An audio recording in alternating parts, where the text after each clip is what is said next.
बिंदाई जी की कहानी। एक सास बहू थी। सास अपनी बहू को खाना नहीं देती थी। बहू रोज नदी पर जाती तो जाते समय घर से आटा ले जाती। नदी के पानी से आटा गूंथती, गणेश जी भगवान के मंदिर के दीपक से घी लेती, भोग में से गुड़ लेती, पास के शमशान में बाटी सेकती, बाटी में घी गुड़ मिलाकर चूरमा बनाती और गणेश जी भगवान के भोग लगाकर खुद जीम लेती। ऐसा करते हुए बहुत दिन हो गए। यह देखकर गणेश जी भगवान को बहुत आश्चर्य हुआ और उन्होंने अपने नाक पर अंगुली रख ली।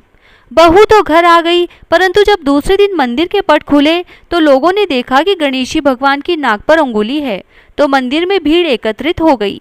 गांव के लोगों ने हवन पूजा की, पर गणेश जी भगवान ने उंगली नहीं उतारी। तब सारे गांव में ढिंढोरा पिटवा दिया गया कि जो कोई गणेश जी भगवान के नाक से अंगुली हटवाएगा उसे राजा जी सम्मानित करेंगे। बहू ने सास से कहा कि सासू जी मैं कोशिश करूंगी। तब सास बोली, इतने बड़े बड़े पंडित विद्वान कोशिश कर लिए, तू क्या करेगी।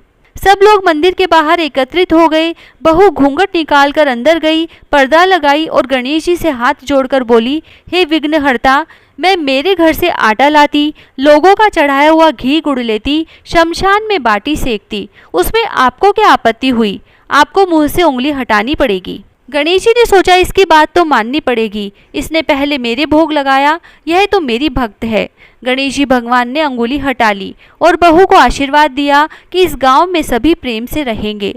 बहू मंदिर से बाहर आई, तब सब गांव वालों ने कहा, बहू तूने अंगुली कैसे हटवाई, तू तो जादूगरनी है। तब बहू ने सारी बात गांव वालों को बताई कि मेरी सास मुझे खाना नहीं देती थी, तब मैं घर से आटा लाकर, नदी के पानी से आटा लगाकर, बाटी बनाकर शमशान में सेक कर, गणेश जी के दीपक से घी और प्रसाद में से गुड़ चुराकर गणेश जी के भोग लगाकर खुद खा लेती। इसीलिए गणेश जी को आश्चर्य हुआ और उन्होंने नाक पर अंगुली रख ली और मेरी प्रार्थना पर अंगुली हटा ली और मुझे वरदान दिया कि अब इस गाँव में सब प्रेम से रहेंगे। हे गणेश जी भगवान, जैसे बहू का मान बढ़ाया वैसे सबका मान बढ़ाना, सबकी रक्षा करना। जय श्री राधे।